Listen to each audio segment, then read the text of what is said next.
Matt Hardy, you still are a worthless piece of trash. And to all the people out there that watched my last 2 videos who hated on me, who didn't believe the message that Matt Hardy sent me, and just for all Matt Hardy fans out there, you got worked, you got worked, you got worked. Yes, Matt Hardy worked you all. Go back and just remember the news story that came out that Matt Hardy got sent home from Europe on the Wrestling European tour that WWE went on.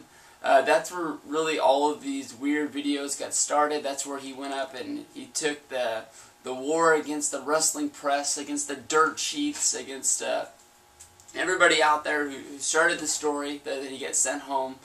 And truth of it, I really do think that he did get sent off that tour, which he said in the video. You know, he was making his point to be on his worst behavior, like a 2-year-old, to get sent home. And so what? You know what? They didn't send him home. They sent him home on the same flight as all the other wrestlers, like they were going to, but they didn't use him on the show, which means more than likely that's money coming out of his pocket, which is a very dumb thing to do.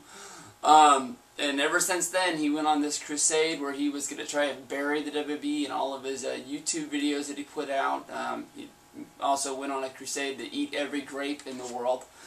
As a Matt Hardy guy who used to be a fan, that still wants to be a fan, honestly, I don't think you guys understand that about my video. Everybody jumps on me about being a Matt hater.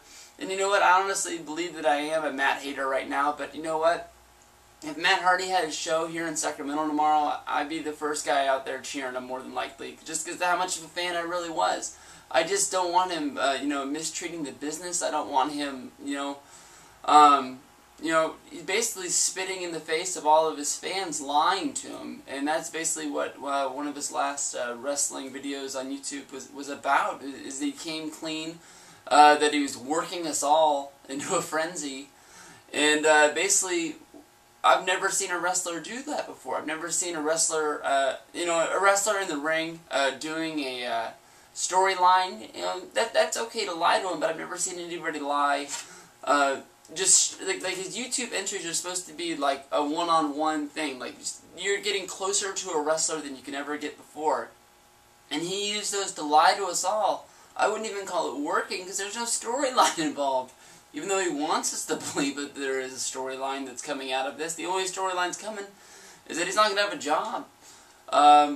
The WWE is not using him right now. He hasn't been on any Raw house shows, any SmackDown house shows. Hell, if they were still running ECW, he wouldn't even have an ECW show to go to right now. What they're doing with him is basically just, you know, if you're going to be on bad behavior, we're not going to use you. He's still getting a paycheck in the mail.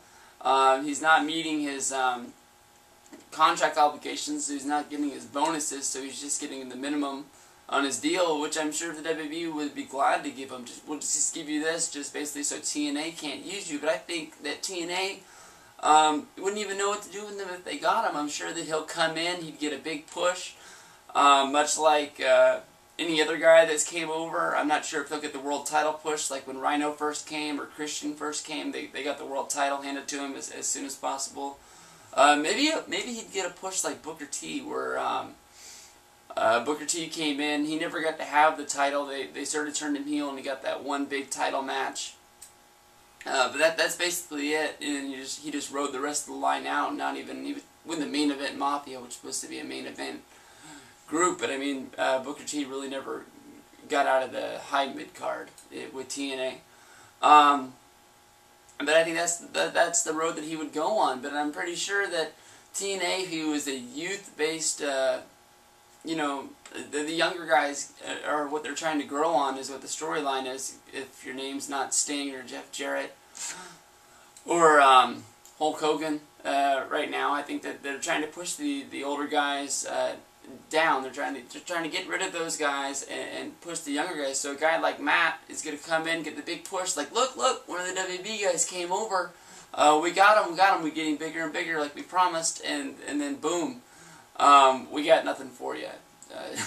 And that's honestly what I see for you. So I think he's gonna, honestly, the best thing he can do is just you know, shut his mouth, and play good boy for a while. Get back in the WWE's good graces any way you can. That's going to be doing a hell of a lot of jobs. It's going to suck. It's probably going to mean not too much TV time, a lot of superstars. And you just work your good graces. You apologize to everybody. You apologize to all of your fellow wrestlers and workers in the back there. And you let them know that you went a little crazy. I mean, hell, you know, maybe those grapes were turning into wine, and he was drunk at the time. I don't know. But I think he's honestly just jealous. I never had a brother. I was a single child. But I'm sure when you see that your brother is in another company holding up the world title, which I think is the news that he heard a couple of weeks ago, that he keeps on talking about, the news that I heard a couple of weeks ago, was that he was going to get his first title run. And obviously that's going to make you go a little crazy, I think. I think being the older brother, you'd expect to get the bigger push. You're always supposed to be having your younger brother look up to you. And with him being a 3-time WWE champion and now a 1-time TNA champion, you know, your career doesn't look as good. But I honestly think that if you look back, Matt, you've had a perfect WWE career, especially being one of the guys that would be able to say that you worked your whole career in one company. In these days of wrestling, I think is a big accomplishment. I was one of your biggest fans. I mean, if you pop in the, I believe it's July 17th, 2000, whatever Raw is in Atlanta in that month. I'm pretty sure it's that date, but if it's not, I don't know what I'll do. Maybe I'll leave you in the comments. You can check it out. But there's the dude, the Team Extreme shirt. Dude, that's me!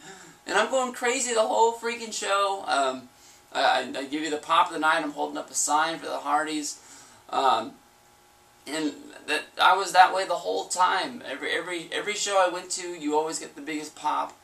Everybody thought that you were the fans' wrestler. Not like one of us jumped in the ring and beat the crap out of everybody. But I mean, you were the guy that rose from nothing to, you know, to all the way to the top. And by the top, you don't have to be the world title holder, I mean, but you wrestled on countless WrestleManias. I mean, I was at WrestleMania 26, and I saw you there, and I thought you had a chance. You weren't my pick to win the Money in the Bank, but, you know, with it always being the year of Matt Hardy, I thought you had a chance.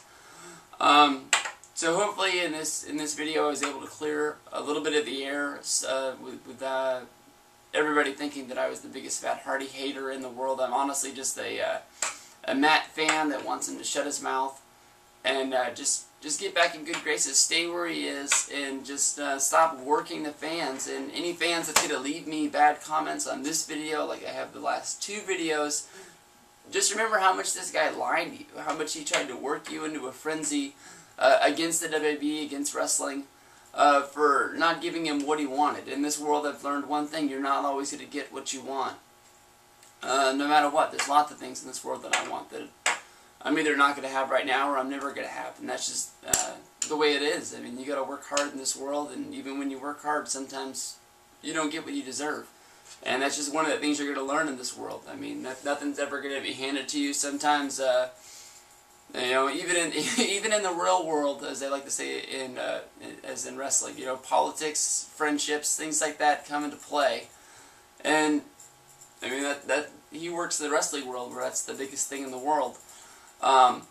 So just leave me some comments. Hopefully they won't be as bad as the last time. But Stevie Breach, yeah, come on.